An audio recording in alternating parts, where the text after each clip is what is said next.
নমস্কার বন্ধুরা, আপনাদের নিজেদের চ্যানেল অমৃত কথায় আপনাদের স্বাগত। আপনারা কি জানেন যে এই পৃথিবীতে আজও এমন একটি দিব্য জড়িবুটি বিদ্যমান যার কেবল স্পর্শেই মানুষের সুপ্ত ভাগ্য জেগে উঠতে পারে।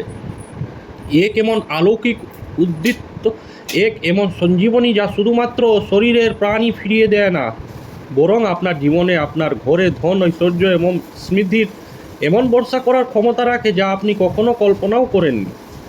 এটি কোনো সাধারণ গল্প নয়, এটি সেই গুপ্ত জ্ঞানের অংশ যা যুগ যুগ ধরে কেবল কিছু সিদ্ধ, তপস্বী এবং ভাগ্যবান আত্মার মধ্যেই সীমাবদ্ধ ছিল। আজ প্রথমবারের মতো আমরা সেই রহস্যের উপর থেকে পর্দা সরাতে চলেছি, সেই লক্ষণ বিউটির রহস্য, যাকে ঘরে আনার অর্থ হলো স্বয়ং মা লক্ষ্মীকে আপনার ঘরে আহ্বান করা। এই ভিডিওটি শেষ পর্যন্ত দেখবেন, কারণ যে জ্ঞান আজ আপনি পেতে চলেছেন তা আপনার জীবনকে দেখার দৃষ্টিভঙ্গি চিরতরে বদলে দিতে পারে। এটি কেবল একটি বুটির গল্প নয়, এটি আপনার এবং আপনার ভাগ্যের মধ্যে থাকা সেই অদৃশ্য সংযোগ স্থাপনার পথ। পৌরাণিক প্রেক্ষাপট, ত্রেতা যুগের মহাপ্রসঙ্গ। আমাদের ধর্মগ্রন্থ, আমাদের পুরাণগুলি কেবল গল্পের সংগ্রহ নয়, বরং তারা সেই রহস্যগুলির চাবিকাঠি যা আজকের বিজ্ঞানও বোঝার চেষ্টা করছে। এই গ্রন্থগুলির মধ্যেই লুকিয়ে আছে ত্রেতা যুগের সেই প্রসঙ্গ যা আজও প্রতিটি ভক্তের হৃদয়ে শ্রদ্ধা ও বিস্ময়ের ভাব জাগিয়ে তোলে। এই প্রসঙ্গটি হলো ভগবান শ্রীরামের অনুজ শেষনাগের অবতার লক্ষ্মণজির জীবনে আসা সংকটে। যখন লঙ্কার যুদ্ধক্ষেত্রে রাবণের পুত্র ইন্দ্রজিৎ অর্থাৎ মেঘনাদ তার মায়াবী অস্ত্র দিয়ে এমন আঘাত করলেন যে স্বয়ং লক্ষ্মণজি মূর্ছিত হয়ে পড়লেন। তার শরীর নিথর হয়ে গেল, শ্বাসের গতি ধীর হতে লাগলো এবং এমন মনে হতে লাগলো যেন স্বয়ং মৃত্যুর দ্বারে এসে দাঁড়িয়েছে। সেই দৃশ্যের কল্পনা করুন। চারপাশে হাহাকার শুরু হয়েছিল, বানর সেনা শোকে ডুবে গিয়েছিল। স্বয়ং মর্যাদা পুরুষোত্তম শ্রীরাম, যিনি এই চরাচর জগতের স্বামী, তিনি এক সাধারণ মানুষের মতো তার প্রিয় অনুজের দশা দেখে বিলাপ করছিলেন। তার চোখে জল ছিল, হৃদয়ের দুঃখের সাগর উথলে উঠছিল। তিনি লক্ষ্মণের মাথা নিজের কোলে রাখলেন এবং আকাশের দিকে তাকিয়ে ডেকে বললেন, হে বিধাতা, তুমি এ কী করলে? যে ভাই আমার জন্য রাজপাট, মা, বাবা, স্ত্রী সব কিছু ত্যাগ করলো, আজ সে আমার কারণে মৃত্যু শয্যায় শায়িত। সেই সময় প্রভু রামের দুঃখ দেখে পাথরও গলে যাচ্ছিল, বাতাসও যেন থেমে গিয়েছিল। তখনই সেই নিরাশার ঘন অন্ধকার জ্ঞান ও অভিজ্ঞতার সূর্য জাম্বুবানজি এগিয়ে এলেন। তিনি শ্রীরামকে সান্ত্বনা দিলেন এবং লঙ্কায় উপস্থিত সুসেন বৈদ্যকে ডেকে আনার পরামর্শ দিলেন। সঞ্জীবনী বুটির সন্ধান এবং হনুমানজির প্রতিজ্ঞা। সুসেন বৈদ্য লক্ষ্মণজির নারী পরীক্ষা করলেন এবং তার মুখে দুশ্চিন্তার রেখা আরও গভীর হয়ে গেল। তিনি বললেন, প্রভু, লক্ষ্মণের উপর হওয়া আঘাত সাধারণ নয়। সূর্যোদয়ের আগে যদি একে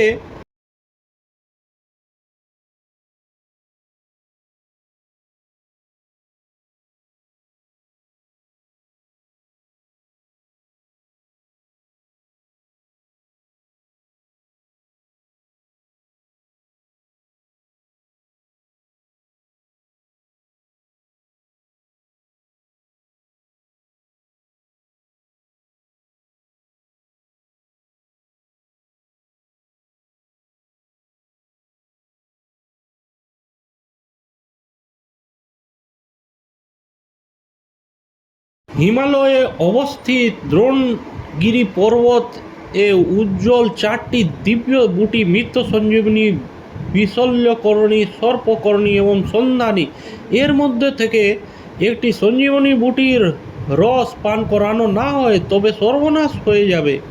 এই কথা শুনে এক মুহূর্তের জন্য নীরবতা নেমে এলো। হিমালয় কোথায় আর লঙ্কা কোথায় ছিল রাত্রির সময়, এবং সূর্যোদয় হতে আর মাত্র কয়েক প্রহর বাকি ছিল। এত কম সময়ে এই অসম্ভব কাজটি কে করতে পারত? কার গতি বাতাসের চেয়েও দ্রুত ছিল? কার হৃদয়ে এত শ্রদ্ধা ছিল যে সে এই চ্যালেঞ্জ গ্রহণ করতে পারে? তখন সবার দৃষ্টি কেবল একটি ভক্তের উপর গিয়ে স্থির হলো, পবনপুত্র হনুমান, যার বল, বুদ্ধি এবং ভক্তির কোনো সীমা ছিল না। হনুমানজি প্রভু শ্রীরামের চরণে গেলেন, তাকে প্রণাম করলেন এবং বললেন, প্রভু, আপনি চিন্তা করবেন না, আপনার এই দাস সূর্যোদয়ের আগে সেই দিব্য বুটি নিয়ে অবশ্যই আসবে। এটি ছিল একটি প্রতিজ্ঞা, একজন ভক্তের তার ভগবানের কাছে করা প্রতিজ্ঞা।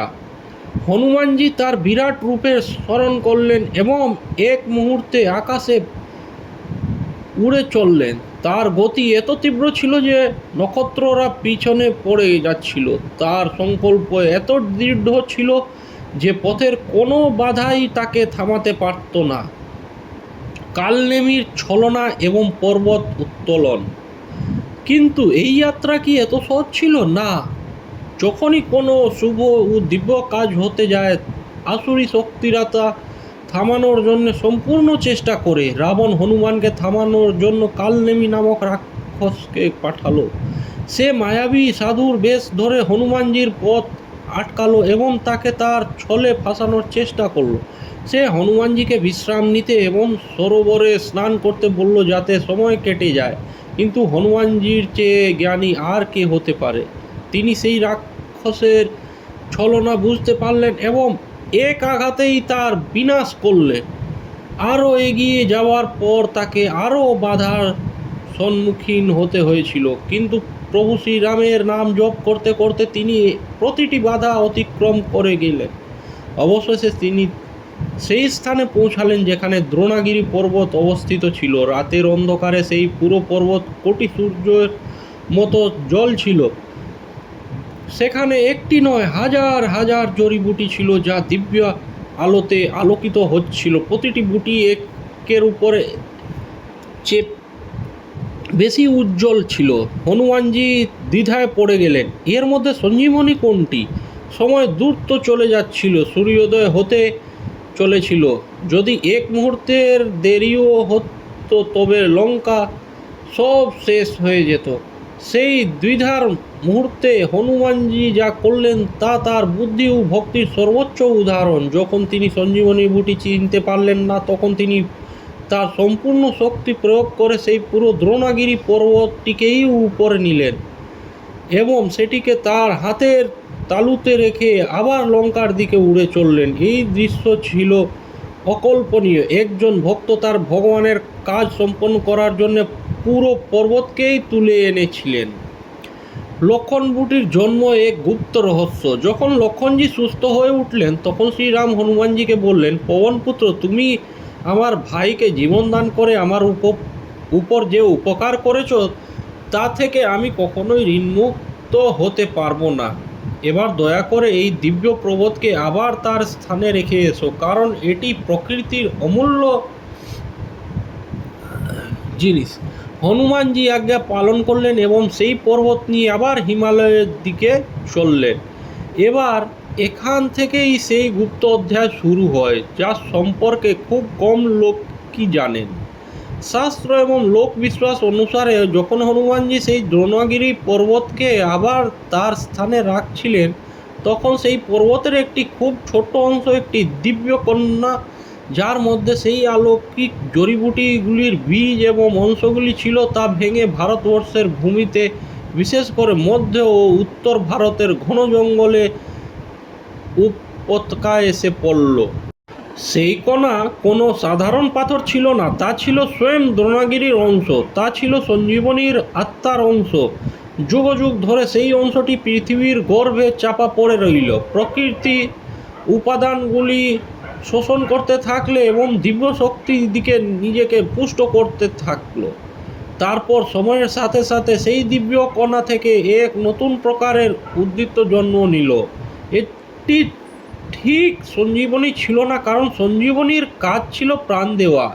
এই নতুন উদ্দীপ্তের গুণ ছিল অন্যরকম, কারণ এটি সেই ঘটনার পর জন্ম নিয়েছিল যা লক্ষণজির প্রাণ বাঁচিয়েছিল। লক্ষণ বুটির অলৌকিক ক্ষমতা। সিদ্ধপুরুষ এবং যোগীরা একে লক্ষণ বুটি বা লক্ষণা নাম দিলেন। তারা তাদের দিব্য দৃষ্টি দিয়ে এটা জানতে পারলেন যে এই বুটিতে প্রাণ দেওয়ার শক্তি না থাকলেও এটি যে স্থানে জন্মায় বা যে ঘরে এটিকে স্থাপন করা হয় সেখানে এটি ভাগ্যকে এক নতুন জীবন দিয়ে যায়। এটি দারিদ্র্য এবং দুর্ভাগ্যকে শুষে নেয় এবং সেই স্থানে ইতিবাচক শক্তির এমন একটি চক্রব্যূহ তৈরি করে যে ধন, সমৃদ্ধি এবং সৌভাগ্য সব তার দিকে আকৃষ্ট হতে থাকে। এটা সেই রহস্য, এটাই সেই জ্ঞান যা বলে লক্ষণ বুটি ঘরে আনুন, সোনা রূপা ও ধন সম্পদের বর্ষণ হবে। এটি কোনো প্রবাদ নয়, এটি সেই দিব্য উদ্দীপ্তের আলৌকিক ক্ষমতার বর্ণনা। তবে একে পাওয়া ততটাই কঠিন যতটা ত্রেতাযুগে সঞ্জীবনীকে খোঁজা ছিল। এই বুটি সবার চোখে পড়ে না, সবার কাছে মেলে না। এটি তার স্বামীকে স্বয়ং পছন্দ করে। এটি কেবল সেই ব্যক্তিকেই প্রাপ্ত হয় যার হৃদয়ে লোভ নয় বরং শ্রদ্ধা থাকে, যার মনে ছলনা নয় বরং পবিত্রতা থাকে। লক্ষণ বুটি কেমন দেখতে এবং এটিকে পাওয়ার পদ্ধতি। লক্ষণ বুটি কেমন দেখতে? প্রাচীন গ্রন্থ এবং উদ্ভিদ বিজ্ঞানের বিশেষজ্ঞদের মতে এটি একটি ছোট্ট ছড়িয়ে পড়া লতা বা গাছ এর রূপে থাকে। এর পাতা পিপল বা পান পাতার মতো হয়, কিন্তু সেগুলির উপর স্বাভাবিকভাবে একটি অদ্ভুত উজ্জ্বলা থাকে। বলা হয় যে যদি আপনি পূর্ণিমার রাতে এটিকে দেখেন তবে তার পাতাগুলিতে আপনি হালকা সাদা বা সোনালি আভা দেখতে পাবেন। কিন্তু সিদ্ধ পুরুষের তো এইও বিশ্বাস যে যদি কোনো অত্যন্ত ভাগ্যবান ব্যক্তি এটিকে পেয়ে যায় তবে সে এর পাতাগুলিতে শ্রীযন্ত্র বা ওমের মতো আকৃতিও স্বাভাবিকভাবে তৈরি দেখতে পাবে। খোঁজার পদ্ধতি এক তপস্যা। এটিকে খোঁজা একটি তপস্যার মতো। এটি সাধারণ জঙ্গল বা রাস্তার পাশে জন্মায় না। এটি সেই স্থানগুলিতে পাওয়া যায় যেখানে ভূমি পবিত্র, যেখানে কোনো ঋষি বা তপস্বী তপস্যা করেছিলেন, বা যেখানে কোনো প্রাচীন সিদ্ধ মন্দির অবস্থিত। এটিকে খোঁজার জন্য কোনো মানচিত্র কাজ করে না, কোনো বৈজ্ঞানিক সরঞ্জাম কাজ করে না। এটিকে খোঁজার জন্য কেবল অন্তরাত্মার আওয়াজ এবং শুদ্ধ মনই আপনার পথ প্রদর্শন করতে পারে। ঘরে আনার এবং স্থাপনার বিধান। যখন কোনো সাধক এই বুটি দেখতে পান তখন তার উচিত নয় যে সঙ্গে সঙ্গে সেটি উপরে ফেলবেন। এটি একটি জীবন্ত এবং দিব্য শক্তির উৎস। এক প্রার্থনা। প্রথমে হাত জোর করে এটিকে প্রণাম করা উচিত। সেই উদ্ভিদের কাছে প্রার্থনা করা উচিত, হে দিব্য বুটি, আপনি সাক্ষাৎ মা লক্ষ্মীর স্বরূপ, আপনি লক্ষণজির প্রাণের রক্ষক, সঞ্জীবনীর অংশ। আমি আপনাকে আমার ঘরে স্থাপন করে আমার দরিদ্রতা এবং দুর্ভাগ্য দূর করতে চাই। কৃপা করে আমার সাথে আমার ঘরে আসুন এবং আমার কল্যাণ করুন। 2. উদ্ধার। এরপর হনুমানজিকে স্মরণ করে কোনো পবিত্র সরঞ্জাম দিয়ে খুব সম্মান সহকারে শিকড় সমেত সেই গাছটিকে তুলতে হবে। 3. ঘরে আনা। এই গাছটিকে ঘরে আনায় প্রক্রিয়ায় একটি বিধান। এটিকে কোনো কালো কাপড়ে মোড়া হয় না। এটিকে একটি শুদ্ধ লাল বা হলুদ রেশমি কাপড়ে মুড়ে সম্পূর্ণ সম্মানের সাথে ঘরে আনা হয়। 4. স্থাপন। ঘরে এনে এটিকে যেখানে সেখানে রাখা হয় না। এর জন্যে ঘরের ঈশান কোণ অর্থাৎ উত্তর পূর্ব দিক সবচেয়ে উত্তম বলে মনে করা হয়। এই দিকটি দেবতাদের দিক, ইতিবাচক শক্তির প্রবেশদ্বার। 5. রোপণ। সেই স্থানটিকে প্রথমে গঙ্গা জল দিয়ে শুদ্ধ করা হয়, তারপর একটি নতুন টবে যার মধ্যে পবিত্র নদীর মাটি, সামান্য বালি এবং জৈব সার মেশানো থাকে এই দিব্য গাছটিকে রোপণ করা হয়। এটিকে রোপণের পর এর প্রথম সেচ সাধারণ জল দিয়ে নয় বরং গঙ্গা জল বা কোনো পবিত্র নদীর জল দিয়ে করা হয়। 6. আহ্বান। তারপর এর সামনে একটি ঘিয়ের প্রদীপ জ্বালিয়ে মা লক্ষ্মী এবং হনুমানজির আহ্বান করুন এবং প্রার্থনা করা হয় যে তারা এই গাছে তাদের দিব্য শক্তিকে স্থাপন করুন। লক্ষণ বুটির অলৌকিক প্রভাব। যে মুহূর্তে এই লক্ষণ বুটি আপনার ঘরে স্থাপিত হয় সেই মুহূর্ত থেকেই আপনার ঘরের আভা এবং শক্তি পরিবর্তিত হতে শুরু করে। 1. মানসিক শান্তি ও ইতিবাচকতা। প্রথম প্রভাব আপনার এবং আপনার পরিবারের সদস্যের মনের উপরে পড়ে। ঘরে যে কলহ, যে টেনশন, যে নেতিবাচকতার পরিবেশ ছিল তা ধীরে ধীরে শান্ত হতে শুরু করে। মনে এক অকারণ শান্তি এবং আনন্দের ভাব বজায় থাকে। নিরাশা এবং উদ্বেগের মেঘ কেটে যেতে শুরু করে এবং এক নতুন আশার সঞ্চার হয়। এটি প্রথম ইঙ্গিত যে বুটি তার কাজ শুরু করে দিয়েছে। 2, ভাগ্যের দ্বারা উন্মোচন এবং ধন সম্পদের প্রবাহ। এরপর আপনার ভাগ্যের বন্ধ দরওয়াজা একে একে খুলতে শুরু করে। যদি আপনার কোনো অর্থ বছরের পর বছর ধরে আটকে থাকে, হঠাৎ সেখান থেকে কোনো শুভ সংবাদ আসে। যদি আপনি কোনো ব্যবসা করেন যা চলছিল না, তবে আপনার কাছে নতুন গ্রাহক আসতে শুরু করে, নতুন পরিকল্পনা সফল হতে থাকে। যদি আপনি চাকরিতে থাকেন, তবে আপনার কাজের প্রশংসা হতে থাকে, পদোন্নতির সুযোগ তৈরি হয়, বা অন্য কোনো ভালো জায়গা থেকে আপনার কাজে প্রস্তাব আসে। আপনার আটকে থাকা কাজগুলি সম্পন্ন হতে শুরু করে। আয়ের নতুন নতুন উৎস অপ্রত্যাশিতভাবে আপনার সামনে আসতে শুরু করে। এইসব স্বাভাবিকভাবে হয় যে আপনার মনে হবে এটা আপনার পরিশ্রমের ফল, কিন্তু সেই পরিশ্রমকে সঠিক দিক এবং সঠিক ফল দেওয়ার যে অদৃশ্য শক্তি, তা এই লক্ষণ বুটির ইতিবাচক শক্তি। এটিকে ধনের বর্ষণ এই জন্য বলা হয় কারণ এটি একটি উৎস থেকে নয়, বরং অনেক উৎস থেকে আপনার জীবনকে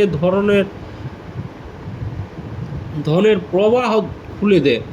যেমন বৃষ্টি ফোঁটা সব দিক থেকে এসে ধরিত্রীকে তৃপ্ত করে, তেমনি এই বুটি সব দিক থেকে সমৃদ্ধির সুযোগকে টেনে এনে আপনার ঘর এবং আপনার জীবনকে তৃপ্ত করে দেয়। ঘরে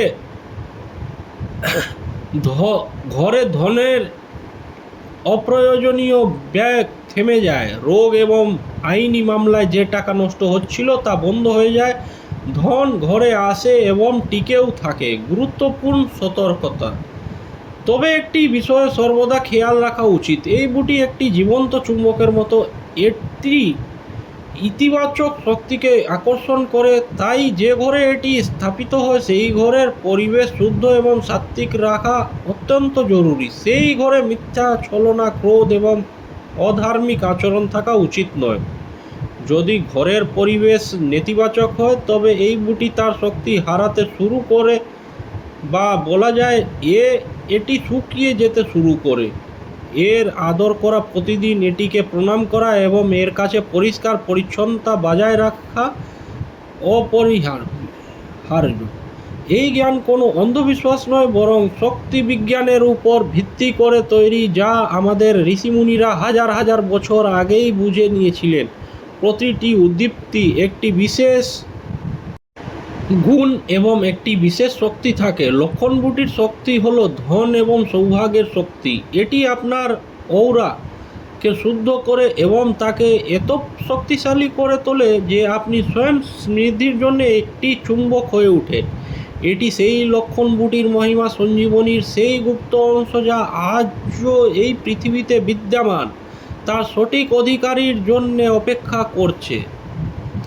এটিকে পাওয়া কেবল ভাগ্যের কথা নয়, এটি আপনার শ্রদ্ধা, আপনার পবিত্রতা এবং আপনার বিশ্বাসের পরীক্ষা। এই জ্ঞানই নিজের মধ্যে একটি শক্তি, প্রকৃতিতে আমাদের কল্যাণের জন্য কী কী রহস্য লুকিয়ে আছে তা বোঝায়। এটাই তো আসল জ্ঞান।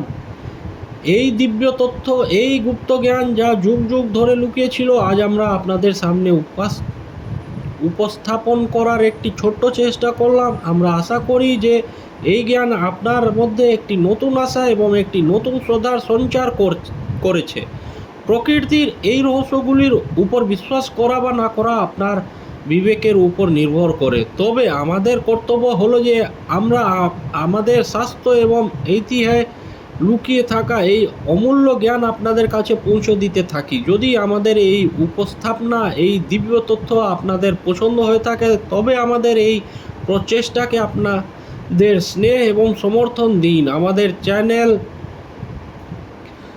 অমৃত কথাকে আপন করে নিন, এটিকে সাবস্ক্রাইব করুন, যাতে আমরা ভবিষ্যতেও এমন গভীর এবং রহস্যময় বিষয়গুলিতে আপনাদের জন্য জ্ঞানমূলক ভিডিও আনতে থাকি। এই ভিডিওটিকে লাইক করে আমাদের মনোবল বাড়ান এবং এটিকে আপনার বন্ধু ও প্রিয়জনদের সাথে শেয়ার করুন, যাতে এই অমূল্য জ্ঞান আরও বেশি মানুষের কাছে পৌঁছাতে পারে। কে জানে, আপনার একটি শেয়ার হয়তো কারো জীবন আশা এক নতুন আলো নিয়ে আসতে পারে। দেখার জন্য আপনাকে অসংখ্য ধন্যবাদ।